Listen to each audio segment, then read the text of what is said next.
We are live now. Welcome back to middle education.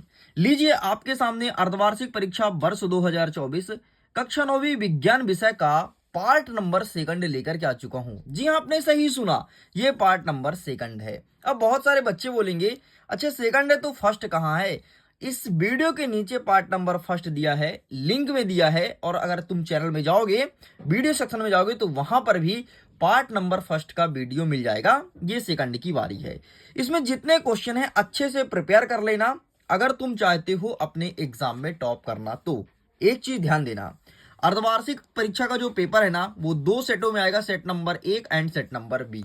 आपके सामने set number 1 में present कर रहा हूं एंड जैसे ही ये कंप्लीट होता है थोड़ी देर बाद आपके अपने यूट्यूब चैनल मिडिल एजुकेशन में सेट नंबर सेकंड भी अपलोड हो जाएगा। और अगर तुम दोनों सेट को बहुत अच्छे से पढ़ के जाते हो, अपने स्कूल में टॉप करोगे, अपने दोस्तों के ग्रुप में टॉप करोगे और सबसे अच्छे नंबर से तुम पास होने वाले हो। देखो जैसे हम आगे बढ़ते हैं तो सबसे पहले समय देखिए, 3 घंटे समय भी दिए जाएंगे एंड 75 नंबर का पेपर रहेगा। यहाँ पर निर्देश मौजूद है एंड निर्देश आपको हमेशा पढ़ना चाहिए। सभी प्रश्न हल करना अनिवार्य है। 1 से 5 तक आपको 30 वस्तुनिष्ठ प्रश्न देखने को मिलेगा जो कि 1 अंकीय रहने वाला है। 6 से 23 तक जितने क्वेश्चन है सभी में अतिरिक्त विकल्प देखने को मिलेगा एंड वेरियस प्रकार के इंस्ट्रक्शन मौजूद है, तो इसको आप रीड कर लीजिएगा, ये आपका काम है। देखिए स्टूडेंट, मैं सारे क्वेश्चंस को बहुत अच्छे से समझा दिया हूं, इन सारे क्वेश्चंस को अच्छे से प्रिपेयर करना है। अब हम आज के नए क्वेश्चन की तरफ आगे बढ़ते हैं। देखिए यहां से आज स्टार्ट करेंगे प्रश्न क्रमांक 9 से प्रश्न क्रमांक 8 तक के संपूर्ण उत्तर को मैंने आपको दिखा दिया, इसका भी आंसर दूंगा। लिंक डिस्क्रिप्शन बॉक्स में है, पीडीएफ को डाउनलोड कर सकते हो। हमारा प्रश्न क्रमांक 9 कह रहा है कि एक वस्तु 16 मीटर की दूरी 4 सेकंड में तय करती है तथा अगेन 16 मीटर दूरी 2 सेकंड में तय करती है, तो वस्तु का औसत चाल क्या होगा, ये चीज पूछा गया है। तो आइए इन सब का आंसर फटाफट मैं आपको दिखा देता हूं। आंसर दिखाएंगे आपको इस बुक की सहायता से। इसके लिए हमें जाना पड़ेगा पेज नंबर 30 में एंड ये प्रश्न पूछा गया है। ये रहा इसका आंसर, स्क्रीनशॉट ले लीजिए। चलिए साइड करते हैं। नेक्स्ट इसके अथवा में कहता है कि किसी वस्तु के औसत वेग और औसत परिणाम उसकी औसत चाल के बराबर होगा। यह प्रश्न पूछा गया है, मतलब किस वस्तु में किसी वस्तु के औसत वेग और औसत परिणाम औसत चाल के बराबर होगा, यह प्रश्न पूछा है। तो आइए इसका आंसर देखते हैं।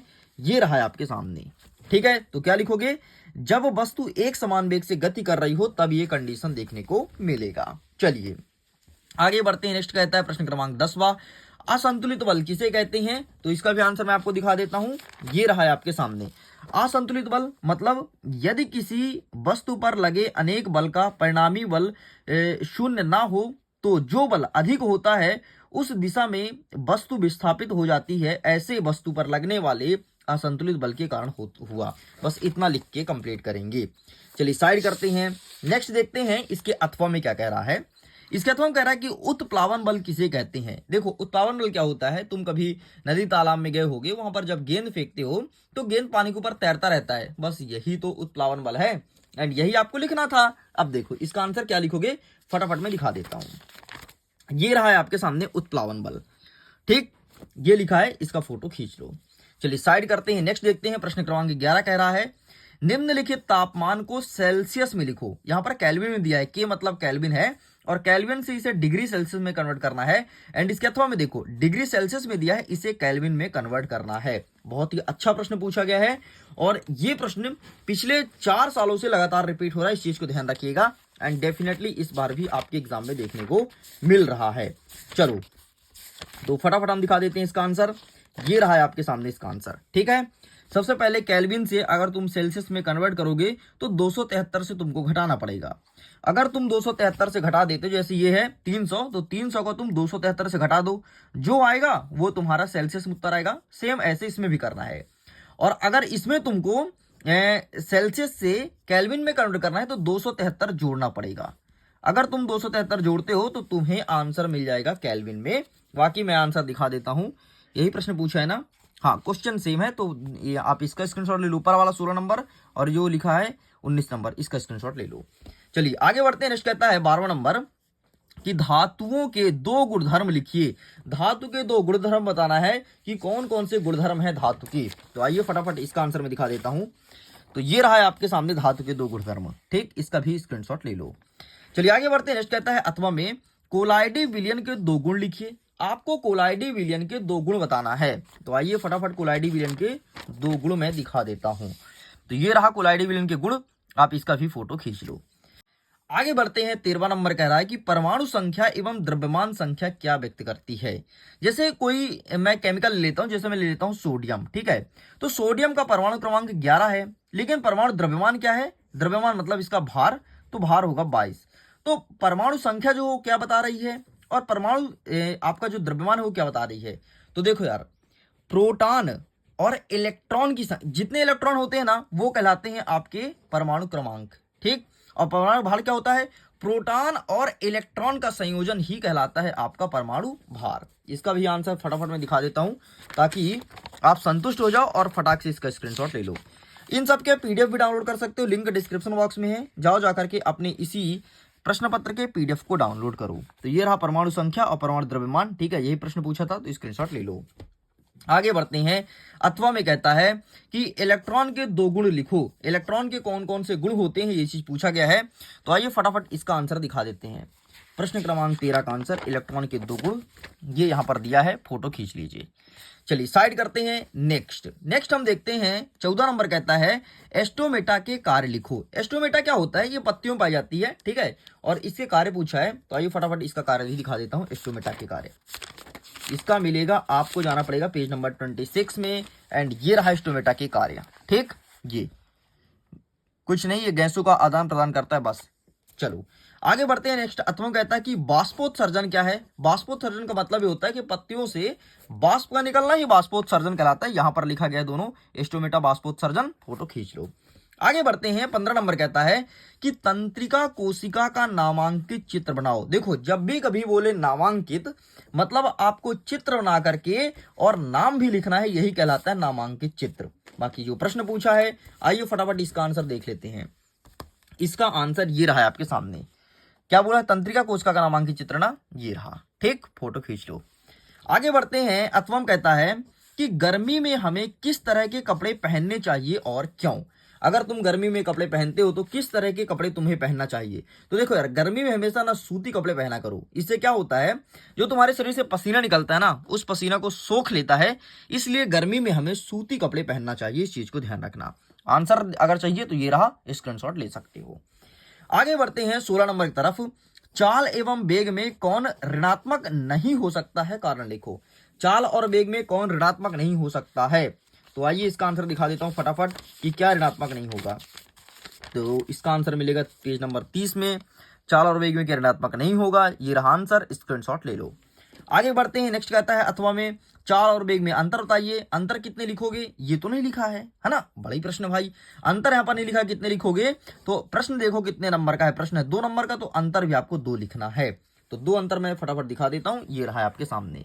इन सब के बाद अगर मिडिल एजुकेशन की वीडियो आपको बहुत ज्यादा पसंद आ रही हो तो मिडिल एजुकेशन के यूट्यूब चैनल का वीडियो आप लाइक करिए यार, दिल से लाइक करिए। चैनल को सब्सक्राइब कीजिए क्योंकि आपका ही चैनल है, और बेल आइकन जरूर प्रेस करना क्योंकि मिडिल एजुकेशन का वीडियो शायद दोबारा देखने को ना मिले, इसलिए सब्सक्राइब करके रखना ताकि लेटेस्ट वीडियो का नोटिफिकेशन तुम्हारे पास आए। और जब तुम लाइक और सब्सक्राइब कर लोगे, अपने मित्रों के साथ शेयर भी कर देना ताकि उनको भी फायदा मिल जाए।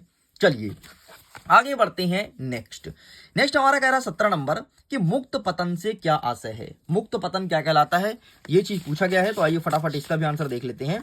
ये रहा है आपके सामने, प्लीज टेक अ स्क्रीनशॉट। आगे बढ़ते हैं। नेक्स्ट कहता है अथवा में कि गतिज ऊर्जा ज्ञात करने का सूत्र व्युत्पत्ति कीजिए। मतलब गतिज ऊर्जा ज्ञात करने का सूत्र आपको निकालना है। तो आइए दिखा देते हैं। ये रहा है आपके सामने गतिज ऊर्जा ज्ञात करने का सूत्र। चलिए साइड करते हैं, आगे बढ़ते हैं 18 नंबर की तरफ। 18 नंबर कहता है कि 3 कोशिका अंगों का नाम लिखिए जिसमें स्वयं के डीएनए और राइबोसोम होते हो। मतलब 3 ऐसे कोशिका अंग का नाम बताना है जिसमें खुद का डीएनए और खुद का राइबोसोम होता है, वो चीज आपको बतानी है। तो चलिए फटाफट इसका भी आंसर देख लेते हैं। ये रहा है आपके सामने 3 कोशिका अंग। ठीक है, ये लिखा है केंद्रक, माइटोकॉन्ड्रिया एंड क्लोरोप्लास्ट। साइड करते हैं। नेक्स्ट, अथवम कह रहा है कि जैविक व अजैविक प्रतिरोधकता में के मध्य अंतर लिखना है। अंतर कितना लिखना है? ये 3 नंबर का प्रश्न है, ध्यान से देख लो, 3 नंबर का प्रश्न है, मतलब अंतर भी आपको 3 लिखना पड़ेगा। एक अंतर के लिए आपको 1 नंबर मिलेगा, ठीक है। 3 नंबर का प्रश्न है, इसलिए 3 अंतर लिखना। अगर तुम 3 अंतर नहीं लिख रहे हो फिर बड़ी गलती कर रहे हो, फिर तुम्हारे नंबर कट जाएंगे। जितने अंतर लिखोगे उतने ही नंबर तुमको मिलेंगे, इस चीज को ध्यान रखना। एंड ये रहा अंतर, स्क्रीनशॉट ले लो। चलो आगे बढ़ते हैं। प्रश्न क्रमांक 19 कह रहा है कि कोशिका में पाए जाने वाले 3 अंगों के नाम लिखिए एवं उसके कार्य बताइए। आइए देखते हैं फटाफट कोशिका में कौन कौन से अंग पाए जाते हैं, उसका नाम लिखते हैं और उसका कार्य, वो कहाँ कहाँ कार्य करता है। तो ये रहा कोशिका में पाए जाने वाले 3 अंग, माइटोकॉन्ड्रिया, राइबोसोम एंड क्लोरोप्लास्ट, ये लिखना है। आगे देखते हैं। अथवम कहता है कि जंतु कोशिका और पादप कोशिका के मध्य 3 अंतर लिखो, क्योंकि प्रश्न 3 नंबर का है तो आपको 3 अंतर लिखना होगा। आइए दिखा देते हैं जंतु कोशिका और पादप कोशिका के मध्य अंतर, ठीक है। तो ये रहा है आपके सामने जंतु कोशिका एंड यहीं पर रहा पादप कोशिका, इसका भी फोटो खींच लीजिए। चलिए पेज को पलटते हैं, आगे बढ़ते हैं। प्रश्न क्रमांक 20 नंबर क्या कह रहा है हमारा? 20 एक सेकंड, हमारा 20वां नंबर कह रहा है कि जंतु कोशिका का नामांकित चित्र बनाओ। अभी तुमने डिफरेंस लिखा और अब तुमको चित्र बनाना है, किसका? जंतु कोशिका का। तो इसका भी आंसर फटाफट दिखा देते हैं, ठीक है। तो ये रहा तुम्हारे सामने चित्र, देखो ऊपर पादप कोशिका का है, नीचे जंतु कोशिका का है। ध्यान रखना पादप कोशिका का आकार कुछ इस प्रकार से रहेगा, ठीक है। जंतु कोशिका है ना, तो जंतु अंडा देता है तो अंडा जैसे रहेगा, और पादप कोशिका का इस प्रकार से रहेगा, इस प्रकार चित्र ध्यान से देख लो, ठीक। तुम यहाँ पर खटकोण बना करके और काम चला सकते हो। देखो यहाँ पर मैं ड्रॉ कर रहा हूँ, ठीक है, इस प्रकार से चित्र रहेगा। एंड ये है तुम्हारा पादप कोशिका, ध्यान से देख लो। प्रश्न नंबर 21 कह रहा है कि द्रव्यमान संरक्षण या द्रव्य संरक्षण या फिर ऊर्जा संरक्षण, तीनों नाम जानते हैं भाई, मैंने तीनों नाम ले लिया, ठीक है। तो इनका आपको क्या लिखना है? इनका नियम लिखना है और उदाहरण देकर के स्पष्ट करना है। तो आओ फटाफट देख लेते हैं कि ऊर्जा संरक्षण, द्रव्यमान संरक्षण, द्रव्य संरक्षण का नियम क्या है। ये यहाँ पर लिखा है, इसका फोटो खींच लो, ठीक है। ये चाहो तो बना सकते हो, नहीं चाहो नहीं बना सकते, कोई दिक्कत नहीं, लेकिन ये आपको डेफिनेशन लिखना पड़ेगा, एग्जाम्पल भी देना पड़ेगा। साइड करते हैं। नेक्स्ट कहता है अथवा में एक रेलगाड़ी स्टेशन से चलना प्रारंभ करती है। सपोज करो कि कोई रेलगाड़ी है जो यहां से छुक छुक छुक छुक चलना प्रारंभ करती है, ठीक है। एक समयांतरा के साथ चलते हुए 10 मिनट में 40 किलोमीटर प्रति घंटा की चाल प्राप्त करती है। मतलब 10 मिनट में गाड़ी की पहली स्पीड 0 होता है और 10 मिनट में ये 40 किलोमीटर पर आवर की स्पीड से चल लगती है, मतलब 1 घंटे में 40 किलोमीटर सफर करेगी। तो कह रहा है इसका त्वरण ज्ञात करो। अरे बहुत सरल है, सिंपल सा त्वरण का सूत्र लगाओ और क्वेश्चंस को सॉल्व कर दो। आइए इसका भी आंसर दिखा देता हूं, स्क्रीनशॉट ले लीजिए। ये रहा है आपके सामने, ये जो प्रश्न पूछा है स्क्रीनशॉट ले लो, फटाफट यही सॉल्व करना है। आगे कह रहा है प्रश्न क्रमांक 22, संपीड़न और विरलन में कि विरलन क्या है स्पष्ट कीजिए। मतलब इसका डेफिनेशन लिखना है, और अगर तुम डेफिनेशन लिखते हो तो 2 नंबर आपको संपीड़न का मिलेगा और 2 नंबर आपका विरल या विरलन का मिलेगा, इस चीज को ध्यान रखिएगा। भाई फटाफट हम दिखा देते हैं कि क्या होता है संपीड़न और क्या होता है विरलन। ये रहा है आपके सामने, प्लीज आप इसका फोटो खींच लो, ठीक। ये रहा, स्क्रीनशॉट ले लो। स्पष्ट इसी प्रकार से करना है पूरा। अगर चित्र तुम बनाते हो तो ज्यादा अच्छा है, तुम्हें ज्यादा नंबर मिलने के चांस रहेंगे। इतना ही नहीं, देखो different type of social media यार, अगर तुम फेसबुक में जुड़ोगे तो वहां पर MP4 देखोगे। MP4 मतलब क्या साहब? MP4 मतलब वीडियोस। यूट्यूब से पहले फेसबुक में वीडियोस अपलोड होती है, तो एग्जाम टाइम पर काफी हेल्पफुल होगा फेसबुक में जुड़ जाना, क्योंकि फेसबुक में ऐसा होता है ना कि यार जल्दी कंटेंट मिल जाए, कुछ अच्छा मिल जाए। मैं उम्मीद करता हूँ समझ गए होगे, वो सब आएगा फेसबुक में। अगर मैं टेलीग्राम की बात करूं तो यहाँ पर आपको PDF नोट्स मिलेंगे। एंड इंस्टाग्राम पर एक अलग ही चीज मैं कर रहा हूं, कुछ चैलेंज लिया हूं जो कि 30 दिन का है, जुड़ना जरूर, डेफिनेटली बहुत फायदा मिलने वाला है। एंड इसे मैं साइड कर दिया। अथवा कहता है कि पराध्वनि के अनुप्रयोग बताइए। तो आइए फटाफट दिखाता हूं पराध्वनि। ये रहा है आपके सामने इसका अनुप्रयोग। अनुप्रयोग मतलब उपयोग, यहाँ पर लिखा है, जितना में लाइन खींचा है वही लिखना है, इस चीज को ध्यान रखना। आगे बढ़ते हैं, अंतिम प्रश्न, प्रश्न क्रमांक 23वां नंबर कहता है निम्न सूत्रों द्वारा यौगिक नाम लिखना है। मतलब ये जो सूत्र दिया है ना, जैसे Al2SO4, इसका यौगिक नाम लिखना है आपको। तो आइए फटाफट दिखा देते हैं कि इसका सही उत्तर क्या हो जाएगा। ये रहा है आपके सामने इसका सही उत्तर, ये, ठीक है। तो आप इसका फोटो खींच सकते हो। आगे बढ़ते हैं। नेक्स्ट कहता है अथवा में निम्नलिखित यौगिकों के मोलर द्रव्यमान में परिकल्पित कीजिए। मतलब जो यौगिक दिया है ना, तो इसको आपका मोलर द्रव्यमान लिखना है। कैसे लिखना है ये देखो, ये रहा मोलर द्रव्यमान, तो इसका फोटो खींच लो। इस प्रकार से स्टूडेंट्स मैं क्लास 9th के साइंस सब्जेक्ट का पूरा एक एक क्वेश्चंस बहुत अच्छे से कंप्लीट कर दिया हूं और आसान भाषा में आपको समझाया भी हूं। अगर अभी तक आपने पार्ट नंबर फर्स्ट नहीं देखा, लिंक डिस्क्रिप्शन बॉक्स में है, चेकआउट कीजिए। एंड प्लेलिस्ट भी बनाया गया है, वहां से भी जाकर के आप सारे क्वेश्चंस को बेहतरीन प्रिपरेशन कर सकते हैं। वीडियो को एंड करता हूं। एग्जाम के लिए ऑल द बेस्ट।